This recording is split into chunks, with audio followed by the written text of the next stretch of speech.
আসসালামু আলাইকুম ওয়া রাহমাতুল্লাহ। আমি একটা ব্যাপার একটু পরিষ্কার করতে চাই।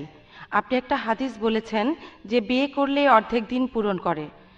আমি যেটা জানতে চাই যে বিয়ে করলেই কি অর্ধেক দিন পূরণ হবে, নাকি বিয়ের পুরো প্রক্রিয়াটাই কিভাবে করছেন, স্বামী বা স্ত্রীর সাথে কিভাবে ব্যবহার করছেন, মানে পুরো প্রক্রিয়াটাই, যেদিন বিয়ে করলেন তারপর থেকে যতদিন বাঁচলেন, নাকি শুধু বিয়ে করলেই অর্ধেক দিন পূরণ হবে?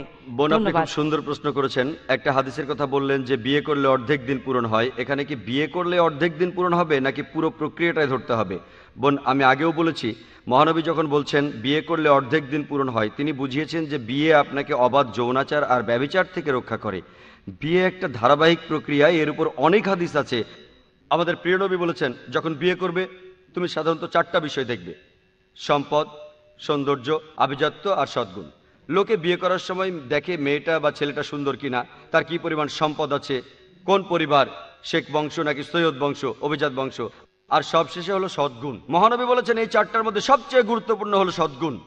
তাই আপনি যখন বিয়ে করতে যাবেন সবকিছু দেখতে হবে। আপনি একজন গুণী স্ত্রী বা গুণী স্বামী খুঁজবেন, কিভাবে বিয়ে করবেন। আমাদের প্রিয় নবী বলেছেন সবচেয়ে শ্রেষ্ঠ বিয়ে হলো যেখানে কম খরচ করা হয়। পৃথিবীর বিভিন্ন দেশে মুসলিম উম্মার মধ্যে বিয়ে হয়, তারা সেখানে হাজার হাজার ডলার খরচ করে যাচ্ছে। এখানে যেমন রিঙ্গিত, তারা অনেক বেশি খরচ করে। পবিত্র কোরআনে সূরা ইসরার 25 এবং 26 নম্বর আয়াতে আছে, যারা অপব্যয় করে তারা শয়তানের ভাই। তাই জীবনসঙ্গী বেছে নেওয়া, কিভাবে বিয়ে করতে হবে সাধারণভাবে, সুন্নাহ মেনে, এইসবই।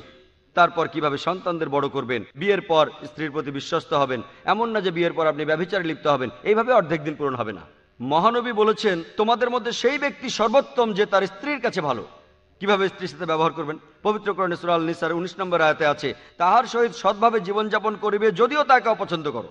যদিও তাকে অপছন্দ করেন, কোরআন বলছে তার সাথে সততার সাথে জীবনযাপন করতে। পুরুষরা যৌতুক নেয় প্রাচ্যের দেশ যেমন ইন্ডিয়াতে স্ত্রীদের কাছ থেকে, ইসলামে আপনি দেবেন দেনমোহর। বিয়ে করলে আপনাকে একজন ভালো স্বামী হতে হবে, বিয়ের পর সন্তান সন্ততি হলে হতে হবে একজন ভালো মা বা ভালো বাবা। এই যাবতীয় ব্যাপারগুলি যাদের সাথে বিয়ের সম্পর্ক আছে, যদি আপনি এই সব কিছু পূরণ করেন তাহলে আপনার দিনের অর্ধেক পূরণ হবে। ভালো মা হওয়া, ভালো বাবা হওয়া, ভালো স্বামী হওয়া, ভালো স্ত্রী হওয়া, অপব্যয়ী না হওয়া, এই সব কিছু, ব্যভিচার থেকে দূরে থাকা, সমকামিতা থেকে, অবাধ যৌনাচার থেকে, এই সব কিছু পূরণ করতে পারলে আপনার অর্ধেক দিন পূরণ হবে।